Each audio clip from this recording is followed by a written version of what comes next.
Have you heard of iPhone City? It is a 5.5 square kilometer manufacturing plant located in East China. And it is run by Honhai Precision Industry, which is better known as Foxconn, the largest contract manufacturer of electronics in the world. Of course, no points for guessing what is manufactured at this particular plant in Zhengzhou. You see, what put iPhone City on the map is that it produces more than half of the world's iPhones in a single year. The global demand for the Apple iPhone has only increased over the years. So, to keep up with that demand, Foxconn hires up to 200,000 workers, a mix of migrants and college students, to make sure that their assembly lines keep running, especially during the peak season, which happens to begin about right now, from September to February.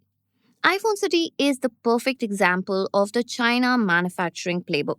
It is what propelled China to emerge as the world's manufacturing hub. It's quite simple. Foxconn and companies like it build these large facilities, pack millions of migrant laborers into dorms near these facilities, and get them to work long hours, often in very tough conditions. But now things are changing. More and more global companies are adopting a China plus one strategy, and India is becoming a favored alternative. And as the focus shifts our way, manufacturers here are pretty much replicating the same China labor model. Take the Narasapura industrial area for instance. It is about half an hour away from the Kolar gold mines in the southern state of Karnataka. This bustling little locality is home to Tata Electronics, Apple's Indian manufacturing partner. The whole setup looks like it was pulled straight out of the China manufacturing playbook, complete with huge dormitories to pack workers into. Stats released by the Electronics Sector Skill Council of India state that nearly 6 million workers will have to be hired by 2025 to 2026 to meet the needs of India's burgeoning tech manufacturing industry. And Karnataka and Tamil Nadu account for about 30 to 40% of this demand. While Tamil Nadu hosts about half of Apple's 14 suppliers in India, Karnataka has taken up aerospace and defense projects along with electronics and precision engineering investments. So, all the big wigs of manufacturing are pumping in huge amounts of money to fulfill their ambitious hiring plans. They all clearly want to make the most of this manufacturing boom. So, more jobs in a country grappling with rising unemployment, right? It's a good thing. Well, that is what we would like to think, but there is more to it. Because this model has an indigenous problem, which is regional political parties are not happy about the sudden influx of migrant laborers. Welcome to Daybreak, a business podcast from the Ken. I'm your host Snigdha Sharma, and I don't chase the news cycle. Instead, every day of the week, my colleague Rahel Philippos and I will come to you with one business story that is worth understanding and worth your time. Today is Thursday, the 26th of September.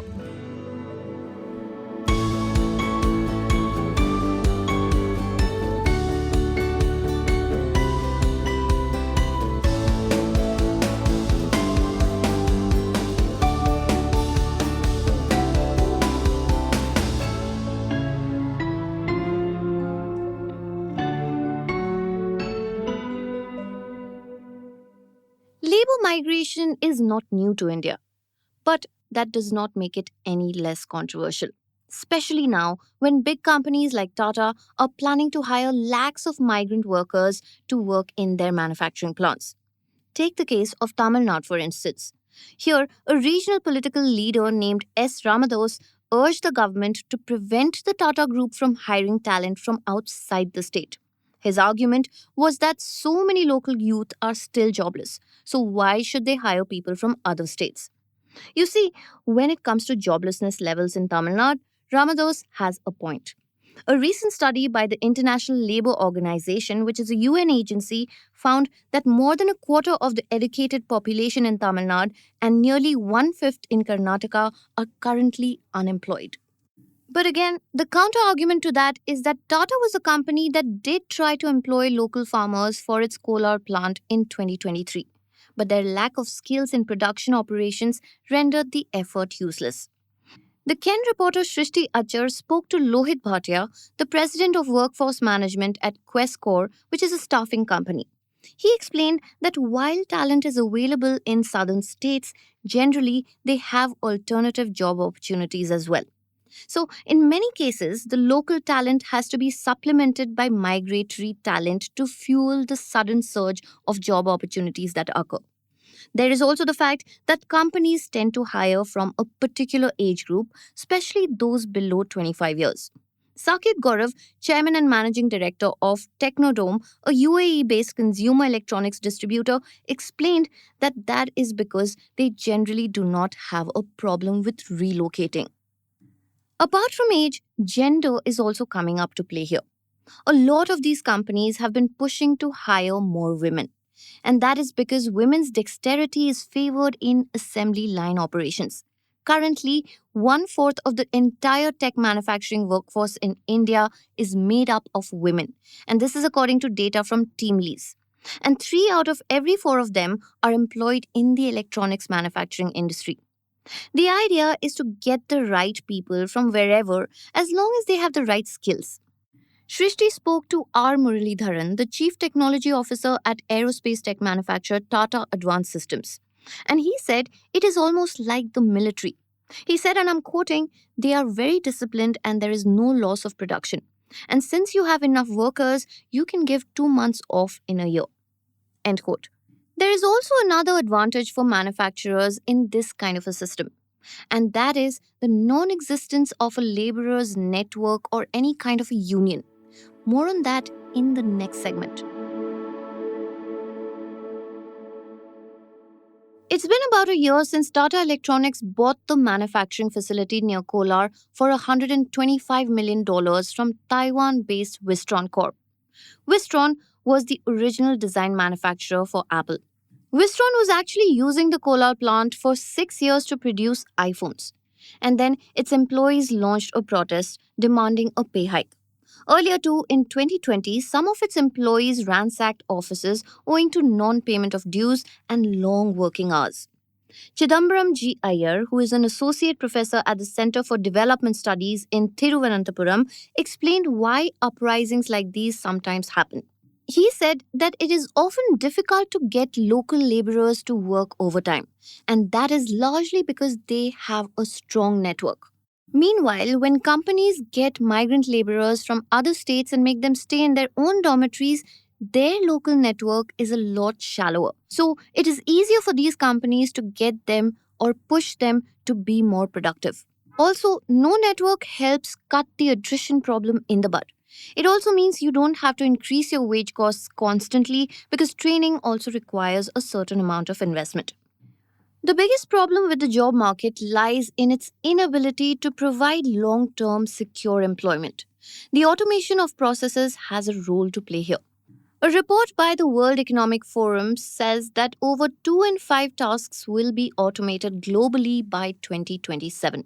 And turns out, the likes of Apple are also reportedly trying to cut their headcount by half in the next 5 years and automate their assembly line operations. For companies like Tata, this will play out in interesting ways. For starters, it'll mean that of the 250,000 jobs that it is planning to create by 2025, only about 1/5 will be expected to be on the payroll.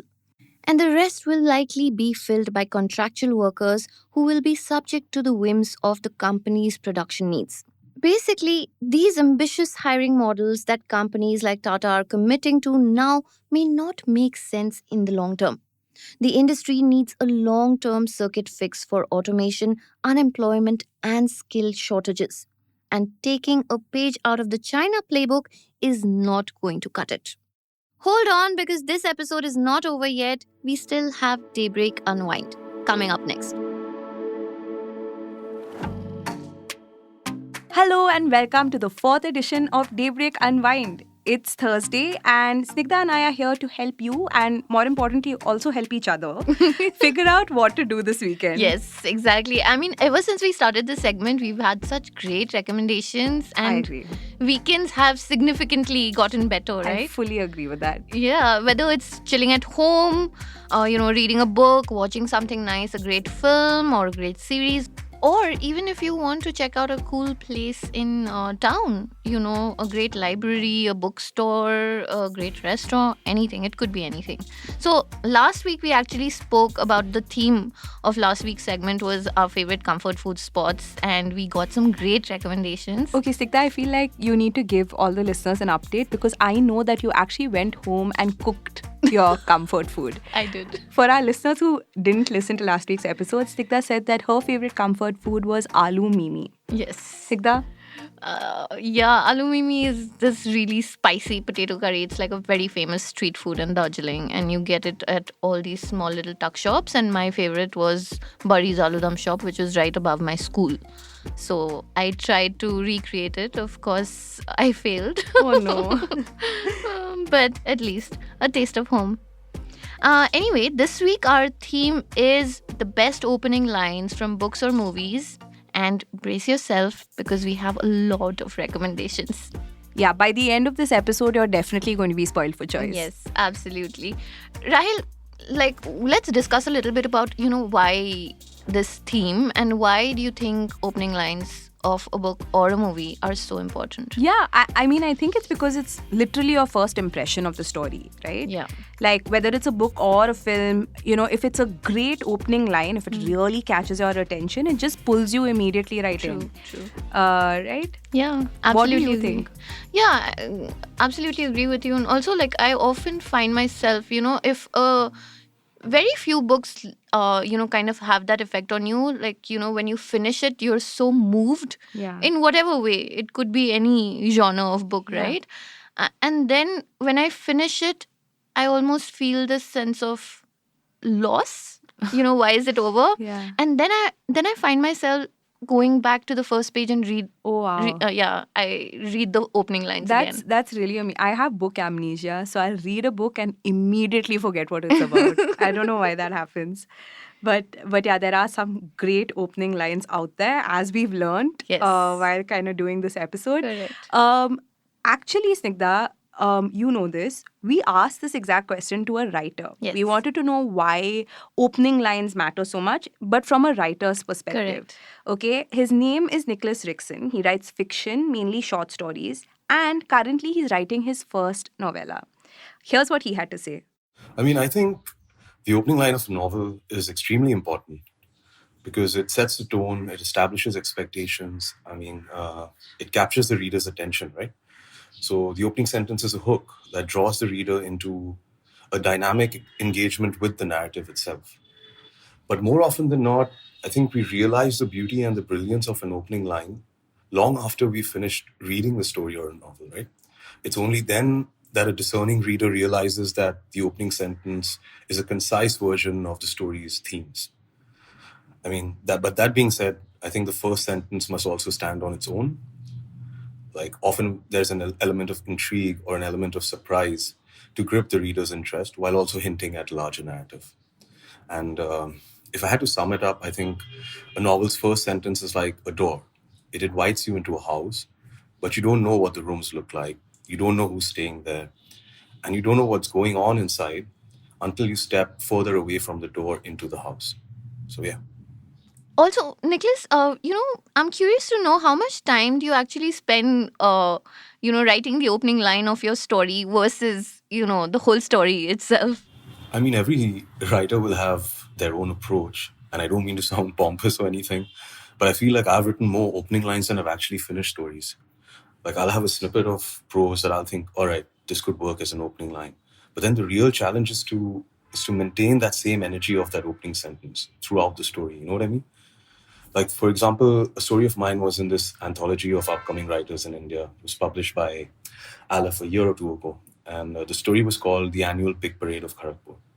So I wrote the opening line for that story maybe 5 or 6 years ago, probably 7 years ago. But I just couldn't find the right way to move beyond it until much later when it all came together. So writing isn't an exact science, and an opening sentence is a means to an end, So for me personally, sure, I might have a decent opening line, but where do I go from there? I think that is the more pertinent challenge to any writer. Okay, now we want to hear your favorite opening line of all time. Yes, please. Oh, wow. I mean, there are so many great opening lines to choose from, but one of my all time favorites is from 100 Years of Solitude by Gabriel Garcia Marquez, where he opens with many years later, as he faced the firing squad, Colonel Aureliano Buendia was to remember that distant afternoon when his father took him to discover ice. I mean, what works for this opening line is that it introduces the reader to a crucial narrative event, but more than that, it's blending the past and the future in a single sentence. And it's establishing themes of memory, history, and fate, right? Lovely. Thank you so much, Nicholas, for joining us. All right, Rahil, now it's your turn. Okay, Snigdha, this was really hard for me because, again, book amnesia. But I really thought about it, and the first kind of opening line that really struck me was from The Book Thief by Marcus Zusak. Mm-hmm. The whole book is narrated by death. Yeah. Okay. Yeah. So the opening lines are kind of fitting. Mm-hmm. So it goes first the colors, then the humans. That's usually how I see things, or at least how I try. Here is a small fact: you are going to die.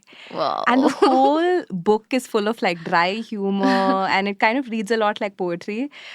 Case in point. Yes. Yeah, again, it's narrated by death and it's set in Nazi Germany during World War II. I don't want to give too much away. I'm sure everyone's read it by now, but great book to revisit. Yeah, and also there's a movie, right? There's a movie as well. Yeah. Okay, so our next recommendation is from Prithu, and he has sent us a voice note, and it's from a very famous book. Must read if you haven't already. It's from The Hitchhiker's Guide to the Galaxy by Douglas Adams. This is Prithu from Bangalore, and this is my most favorite opening line from a book. Far out in the uncharted backwaters of the unfashionable end of the western spiral arm of the galaxy lies a small, unregarded yellow sun. Orbiting this at a distance of roughly 98 million miles is an utterly insignificant little blue-green planet whose ape descendant life forms are so amazingly primitive that they still think digital watches are a pretty neat idea. Why I like this is because it just simply puts things into perspective. Thanks, Prithu. That was so lovely. You have a podcast voice, by the way. Next up, we have another listener who sent us a voice note. His name is Avinash, and his favorite opening lines are from Pride and Prejudice. Hi, this is Avinash. My suggestion for this week's Unwind segment is the opening line from Jane Austen's Pride and Prejudice. It is a truth universally acknowledged that a single man in possession of a good fortune must be in want of a wife. Apart from being elegant and iconic per se, the line also lends itself to so many adaptations or wordplay. Variants of it can be used in almost any context to put forth a point in an eloquent or even a funny manner. I see people on Twitter or even writers employ this to great effect. Right, and our next recommendation is from Brady. You have actually heard, if you listen to Daybreak regularly, you have heard Brady on Daybreak. He's the editor of the Ken Southeast Asia, and his recommendation is from a movie called Rounders. It's this 1998 neo noir film by this director called John Dahl, and it has Matt Damon and Edward Norton. I love Edward Norton, such a great actor. So this movie is about the underground world of high stakes poker gambling, and it's about this reformed gambler who gets back into gambling. Won't give away too much, but these are the lines. Listen, here's the thing: if you can't spot the sucker in your first half hour at the table, then you are the sucker. Such a great opening line. Brilliant. Thank you so much, Brady. And next we have Cheyenne. Hey, I'm Cheyenne, and I think the best opening line in a book goes to The Fellowship of the Rings, the first book in the trilogy of The Lord of the Rings. It goes something like this. When Mr. Bilbo Baggins of Bag End announced that he would shortly be celebrating his 11th birthday with a party of special magnificence, there was much talk and excitement in Hobbiton. I mean, what's there not to like? It's 11th birthday, it's a party of special magnificence, and people are excited. But in all honesty, I think it's the association of my childhood and just the depth of the Tolkien world, and knowing that I'm set in for a long time and a long adventure. It just makes it special. So yeah, that for me is the best opening line in a book. Thanks for having me, Snigdha. Wow, thanks, Shayan. That was a great recommendation. Yes. Next up, we have Sameer. And Sameer's recommendation is from Gangs of Wasseypur. Wow. One of my Great movie. favorite of all time. So the opening lines go like this. I'm very excited to hear Rahil read out these lines. Okay, I'm going to do it dramatically. इंसान जो है वो बस दो नस्ल के होते हैं, एक होते हैं हरामी और दूसरे बेवकूफ, और ये सारा खेल इन दोनों का ही है. Wow, Rahil, Wow, thank you, amazing. thank you, Well thank you. done, well done. Thank you, guys. You got it. Right, and next up we have our in-house recommendation from Ruhi, who writes a newsletter for us called Inciting Incident and also heads our narrative workshops. And she recommends the opening lines of Harry Potter and the Philosopher's Stone. And they are, Mr. and Mrs. Dursley of number 4 Privet Drive were proud to say that they were perfectly normal. Thank you very much. Love that. All right, moving on to our next recommendation, which is from Sumit, who's our in-house desk editor. And Sumit recommends these opening lines from Kurt Vonnegut's book called Slaughterhouse, iconic book, Slaughterhouse 5. And it's basically, centered around the infamous bombing of Dresden during World War II. And it's semi-autobiographical, right? Yeah, because he Okay. himself is a prisoner of war. Yeah. So it's just one line and it goes, all this happened, more or less. And Sumit says it's a great hook because it instantly throws the reader into this world where nothing is quite certain. And, it also hints at the non-linear structure and the non-reliable sort of narration that sets the stage for what he calls the novel's jumbled timeline. Nice. Next up, we have Rohin. Rohin is the CEO here at the Ken. He also hosts another podcast called 2x2. Yes. Check it out if you haven't already.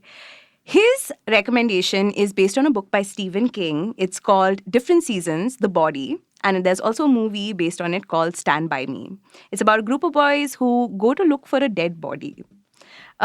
He said that he loves the book and the movie. And the line that he really enjoyed was, I was 12 going on 13 the first time I saw a dead human being. There's a lot of death happening in this Yes. segment of Daybreak Unwind. True.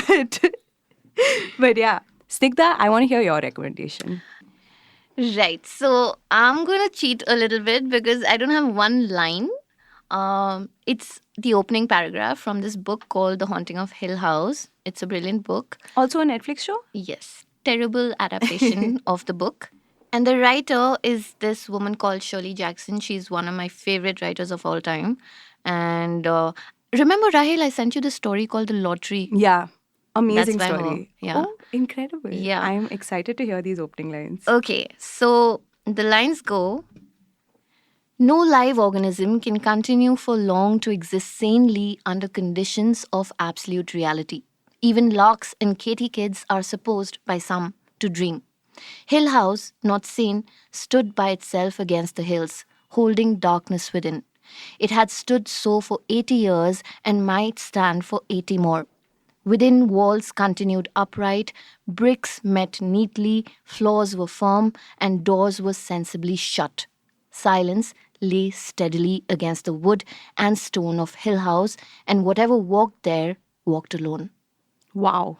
It's a horror book, okay? It's a gothic horror book. That's amazing. And I want you to read all my Audible books from here on out. Okay, this brings us to the end of our 4th ever Daybreak Unwind, a success in my book. Yes, absolutely agree. This is also that time in the episode where we announce the theme for next week. It is murder mysteries. And I was inspired by Perfect Couple, which I binge watched this weekend. So it can be absolutely anything. It can be a book, a film, a TV show. No rules. Okay, great. Thank you so much. And to send your recommendations, send us a WhatsApp message, either as a text, ideally as a voice note. And here is our WhatsApp number. You'll find it in the show notes as well. It is 89711 08379. Okay, thank you in advance. And that's a wrap.